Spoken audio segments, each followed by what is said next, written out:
It's back to school time, and there's a lot of homework for parents this time of year, from buying the right supplies and staying within budget to setting social expectations.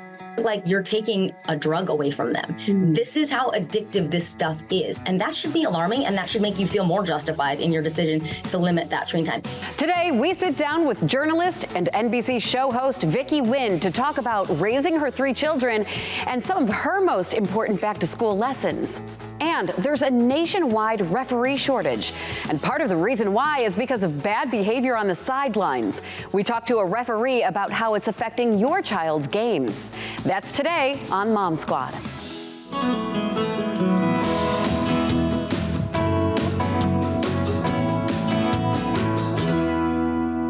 Hi, everyone. Thanks for joining me on Mom Squad. I'm Maureen Kyle. Are your kids out of the house and back to the classroom yet?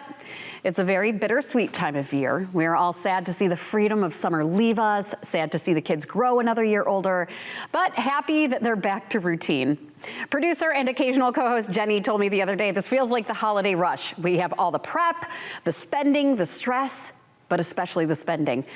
A study by accounting firm Deloitte crunched the numbers on what we're spending on average. Their survey found parents are being extra cautious this year with how much they're spending, but still say they'll spend about $586 per child on supplies.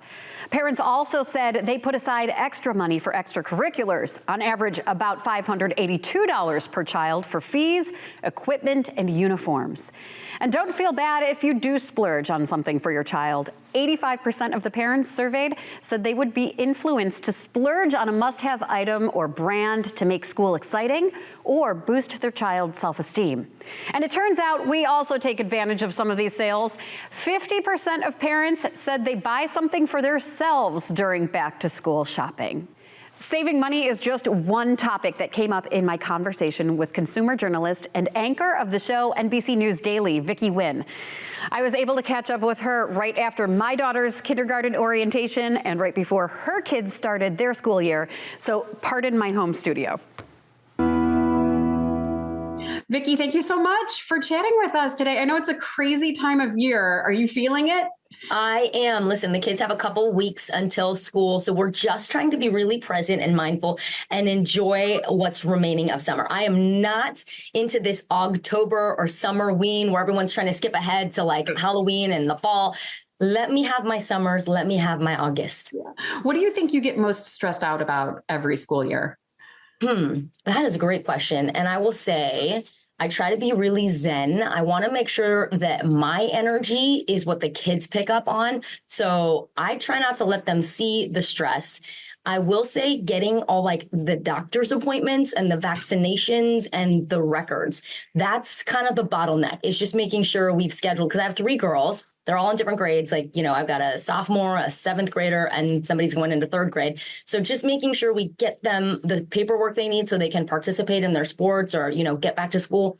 That's the one thing that always tends to be tough to schedule around 2 working parents' schedules. But I will say I rely a lot on my partner, my husband. And that's my saving grace, is just making sure that it feels like there's a good division of labor. It's not always 50-50, but if someone's handling one thing and then I can handle the other thing, it feels fair, it feels balanced, and that helps me to manage the stress. Oh, wow. So I am also a mother of 3 girls. I didn't realize you also had 3 girls. I knew you had 3. You're a couple steps ahead of me in age groups here. What is it that you think about, like that middle school, high school age, if you could pass along advice to parents? Because I know anyone with kids, my phase, it's like, oh, just wait. And I'm always like, well, what does that mean? What does it mean, just wait? You know, I've heard that same thing. And listen, we got girls. And so we're going to have teenage girls in our house for like how many years? When you do all the math, it's going to be like a long time. Yeah. And I honestly I feel very lucky. My 15-year-old daughter is awesome. She's fun to talk to. She's great. I was bracing myself for 13. I remember what a terror I was at 13, going through the hormonal changes, the rebellion, you're seeking your independence, but you need your parents still. And I have to say, I think some of it is what you create. So if you're like, ooh, we're bracing ourselves. Oh, the teenage years are going to be so terrible.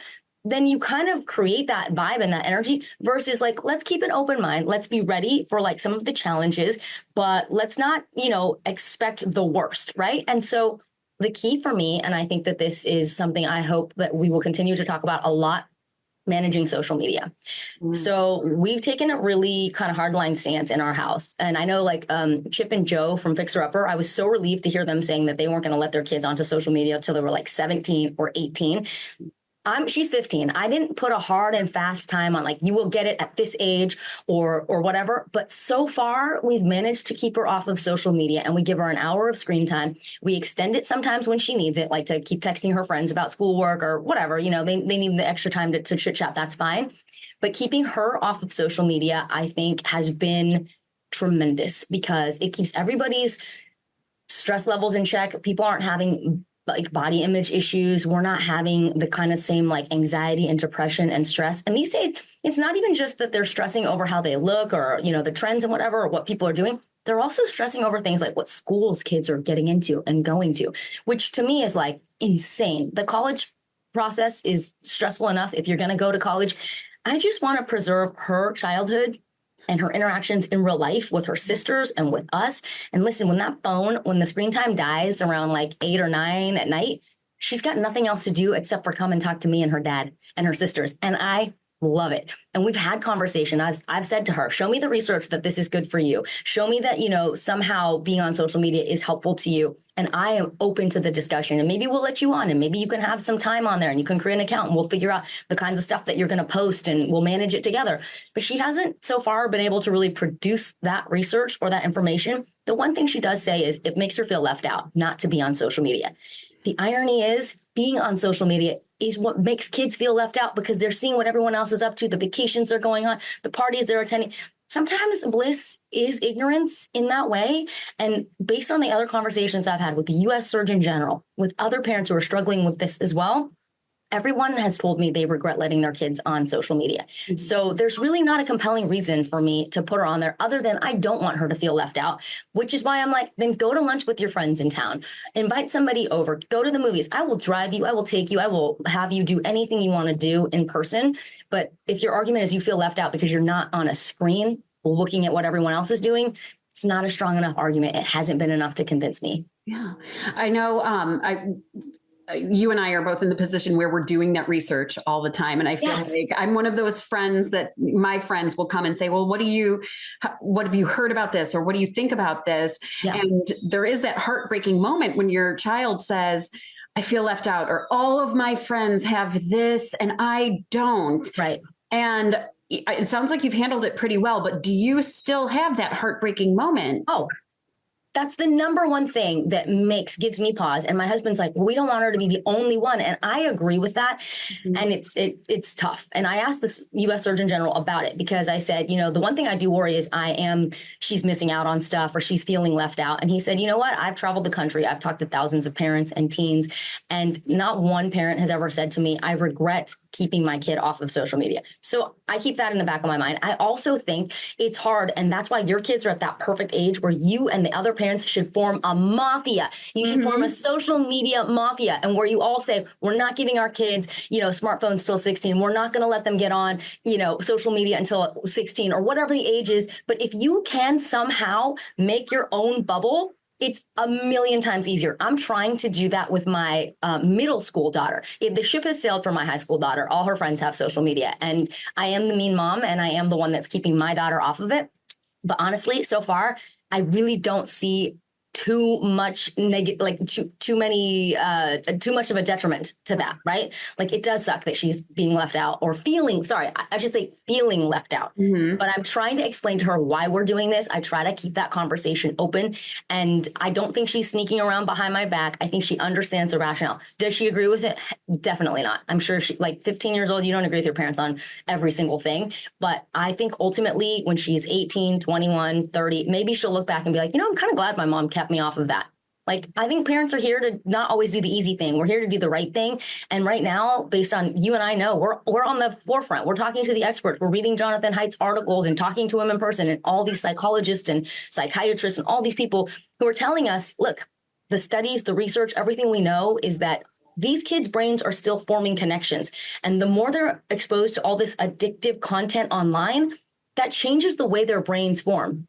So if I can stave that off and help her brain form in a way that is stable and, can help her deal with social media when she's ready to be on it, I think that's helpful. I'm trying to build her armor as much as I can. I don't think social media is going anywhere. I think it's positive and can be helpful and connect us and be a great way to promote businesses and things like that. But I want it when she's ready for it. And I want it when she has enough of a foundation of who she is in real life before she's constantly bombarded and consuming this content that it really is designed to give you popcorn brain. Right. I know. And it's hard because I know I keep saying to my friends, I don't care. I've even said it to my just turned 11-year-old. I'm not here to make you cool. I'm here to make sure that you become a good, well-rounded and healthy person, mentally healthy. Yes. And that you're putting your energy into the right things. So it's hard to be that mean mom. Right. But you're giving me hope that this will work out if your daughter is understanding of all of this. And I also think for parents who are like, oh, but I already gave it to him. It's too late. She's 12, she's 13, she's 14, he or she, whatever.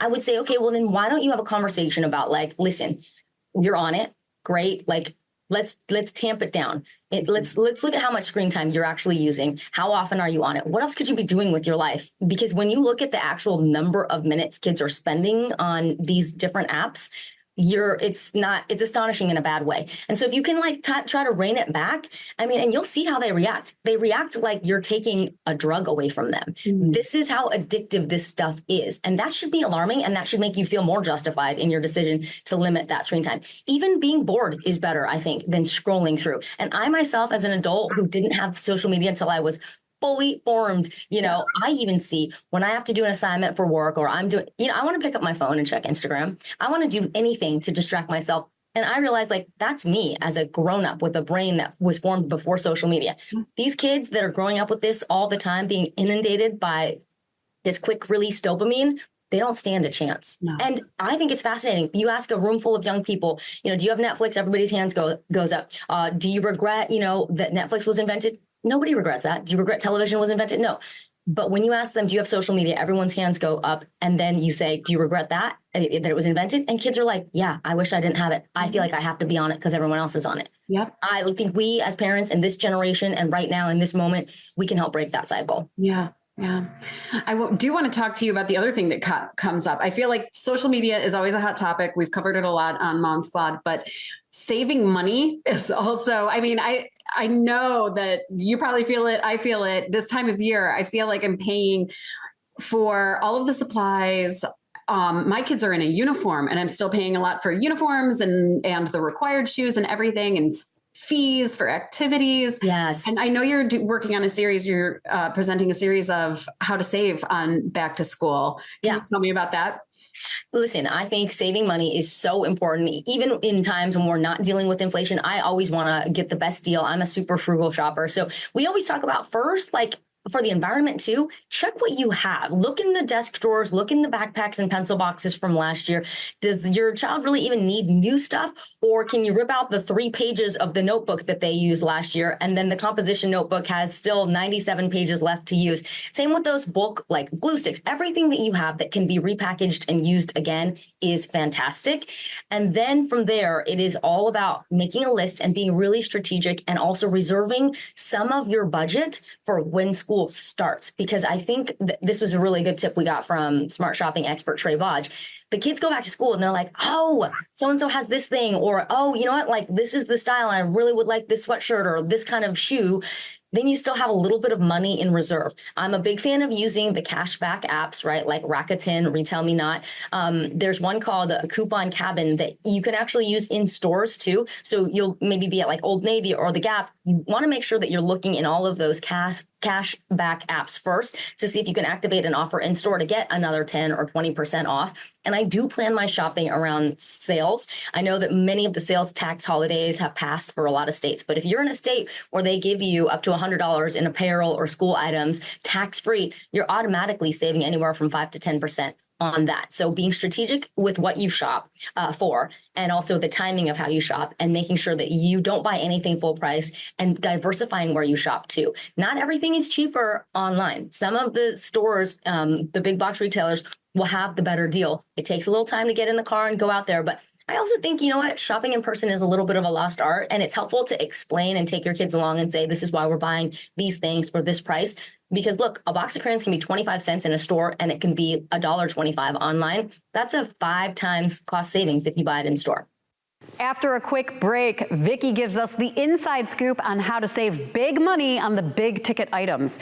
And we also talk about her do's and don'ts when it comes to back to school. Welcome back. We've been talking to journalist and anchor of NBC News Daily, Vicki Nguyen, about social media strategy with teens and how to find ways to save on back to school items. She shares the best way to find cheaper electronics. Are there any certain tricks that you've noticed personally after doing all of this research and you think, gosh, that was the one thing, I'm really glad that I had that light bulb moment and now this is how I have changed getting those supplies or getting the back to school items? I think the most expensive back to school items tend to be the electronics. And as your kids get older into middle school and high school, they are going to need a laptop or sometimes a tablet or something like that. And so making sure that you know about the education discounts, the discounts for students with their student ID and email, we're talking about 10 to 15% off of things like brands like Dell and Apple and Microsoft. So really taking advantage on the big ticket items. And also there's this website called The Back Market, which is secondhand electronics. And that can be incredible because these electronics are refurbished. They come with a warranty and you can save hundreds of dollars. And even just if buying like last year's model of something will probably be enough for your child and what the computing needs that they have. And you're saving potentially thousands of dollars if you do that. So I love shopping secondhand and just making sure that you do it from a reputable website. You know, Best Buy and Amazon also have secondhand electronics programs, and making sure you understand the warranty and return policies. That's definitely a game changer. Yeah, I hadn't heard about those. So that's amazing. What about when your kids do come to you and say, but everybody, I don't know about you, the water bottles right now are the hot item in my house. My youngest just turned 6. She was obsessed with this certain water bottle, which I never asked for a water bottle for my birthday. But when they come to you with those type of wish list items because it's cool to have it or somebody else has it or this is what's in style, how do you navigate around that? I know exactly what you're talking about when it comes to the water bottles, the athletic wear, the brands. There are, I mean, the skincare, all of these things, especially as moms of girls, I feel like they're very on trend and aware of what people are doing and what people are using. And I think what we try to do is help them understand what is the value of this item, and making a wish list, I think, is good. I think saving some of these purchases for special occasions like a birthday or the holidays, because it helps them to delay the gratification a little. And that's an important muscle to flex and to sort of understand, is this something I really want? Is this something I'm going to want in 2 weeks, in a month, you know? Making them wait a little. I don't know about your upbringing, Maureen, but like for me, my parents were definitely middle class working. I was an only child, so they tried to be generous with material things for me. But, you know, I think that these days we need to help kids really understand that, like, we don't live in this disposable economy where we just want to like consume. It's not great for the environment. And also, like, it's not great to just collect things, right? And so we're trying to instill a little bit of that in them by demonstrating it ourselves, number one, not always buying every single thing that we want, making them wait a little longer, and making sure that they know it's a special item if they're getting it. And that, you know, dupes, thank God dupes have become a thing where there's not a stigma to dupes anymore. So we'll also talk to them about, like, is this something really, do you really need these pajamas for $150? Or is this dupe for $25 or $30? Something that gives you the look for less and that you'll be happy with. And you're growing, by the way. So maybe next year, these aren't even going to fit you anymore. We sort of try to explain the methodology behind our decision making and help them reach those smart decisions on their own too. Yeah. It's funny you bring that up because my 11-year-old, she just had a birthday. She got Nike high tops. And yesterday, she got them a week and a half ago. And then she said, Mom, I already grew out of these. I said, well, let's take them back. And luckily they let us exchange. But you're right. They're growing so fast. And when it's $100+ items, I know I had her use some of her mommy's helper. She started to like be a mommy's helper babysitter. I was like, you gotta, that's on you then. I already bought you these shoes. You don't need them. If you want them, use your money. And I it like was a that. good lesson. I do. I agree. Because then they're like, well, is this worth, like, I spent 3 hours working to get this money. Do I really want to blow it on, a pair of shoes? Like, maybe not. Maybe I want to save it for something bigger or better. Yeah. Yeah. It was very eye-opening for her. You're also working on another great story coming up about the things that you wouldn't do. Can you give us a little preview? Okay, so we talked about, never shopping for items before you've checked what you already have that can be reused from last year. The other one I would say is I would never send my kid to school without an emergency plan. We don't always think about this, and going back to, if something comes up, you're a working parent, someone else needs to come and get your child, or you need, another adult needs to do something to help your child. Having a family password that you go over, that everybody's on board with, that only your family members know, that your kids know, hey, if there is some sort of emergency and someone shows up and they've got this family password, you can trust them. I think that's actually something we overlook, and it's an important little drill to have for your kids, and making sure that they know who are the trusted adults. And if they have a smartphone or a smartwatch or something, that some of those numbers are already programmed into their phones, but letting them know where you would meet in case of an emergency and what to do. It's always something important to refresh with your kids before they go back to school at an age appropriate level. For the 3rd grader, I might not be telling her the same things that I'd be telling my 10th grader. Yeah, I love that. You know what? I've never even thought about that. And I've gotten into situations where somebody's at a practice and another mom will text me and say, hey, I can bring her home. But I didn't tell her that was okay. So, right. In those instances, a family password would be great, even if it's not an emergency situation. I love that. Yeah, exactly. And then you can change that password after you've used it, right? But it's great, because I think why we're successful as working parents is when you have a village. And even if you don't work outside the home, it takes a village. It's so helpful to be able to recharge your batteries, have other parents that you can rely on. And honestly, it's great for your kids to have that feeling of community, that there are a circle of trusted adults around them that they can go to with things that sometimes they might not want to discuss with you, or they can hear another adult's perspective on something. But I am very grateful for the village that we have that helps us raise our kids, from our friends, our neighbors. All of that is really, really vital. Yeah. What else? What other tips do you have as things you wouldn't do? I would definitely not send my kids to school without some sort of limit on their screen times. I just think that that's like the conversation that we should be having. And I think we should normalize that, like, people don't have unlimited access to screen time and social media on their smartphones. Just because you have a phone or a device doesn't mean you should be able to use it at will, nilly-willy.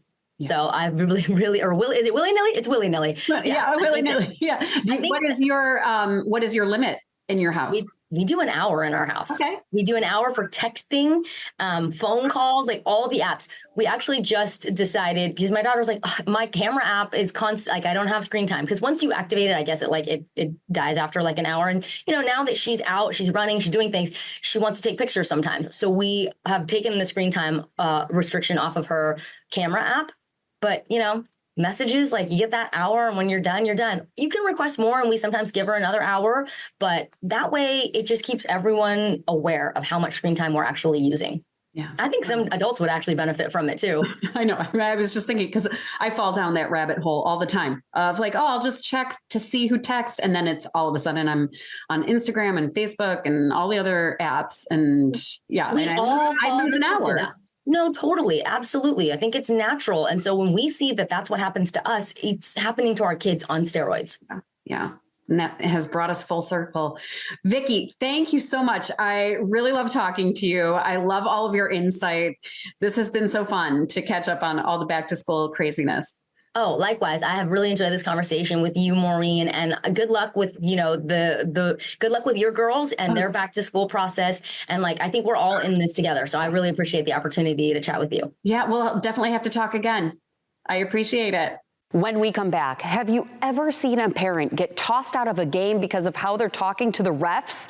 Unfortunately, it happens too much, and it's affecting whether or not your child can have a game.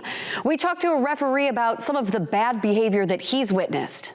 Welcome back. There's a huge problem nationwide. A shortage of umpires and referees for youth sports.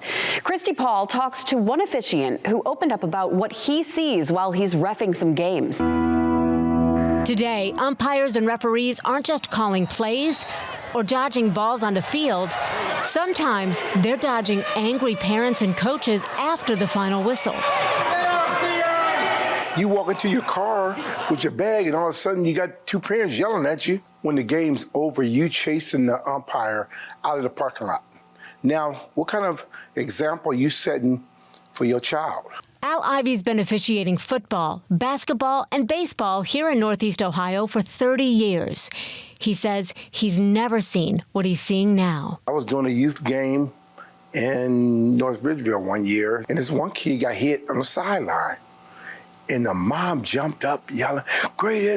And the other mom came over and hit her. You actually saw that woman hit another woman? Oh, yes. Oh, yeah. Oh, yeah. And then what happened? We had to call the police. Both of them went to jail for assault. And it's wrong because that's what you taught your son and taught your daughter, that if it don't go right, you fight. You teach them the wrong thing. He's not the only one noticing dangerous behavior at ball games. Just last year, Brook Park City leaders passed the disorderly conduct at sporting events legislation, citing anyone who physically confronts, causes harm to, or creates an atmosphere where an official can't continue the game without stopping play, facing a 3rd to 1st degree misdemeanor. The ordinance highlighted that officials frequently experience verbal abuse and mistreatment at events. As umpires get older and retire, the younger generation needs to take over. But Al says many of them just aren't game to take the heat. They don't want to be yelled at. And as an official, you're going to get yelled at. So, I mean, it's like being married. You're going to get yelled at. So these young kids, and when you say young, you're talking what ages, early 20s? Yes. They're genuinely afraid to do this? Oh, yeah. For physical harm? Yeah. They don't want to get jumped on. The chaos has an even more cutting impact on your young athletes. Al will never forget one pitcher at a U11 baseball game a couple of years ago. He couldn't throw a strike for nothing in the world because his mom was yelling at him. I had to stop the game and talk to him. And I said, "What's wrong?" He started crying on the mound. He said, "My mom." And I said, "Which one is it?" I went over there and told her. I said, "Ma'am, listen, he's crying because of you.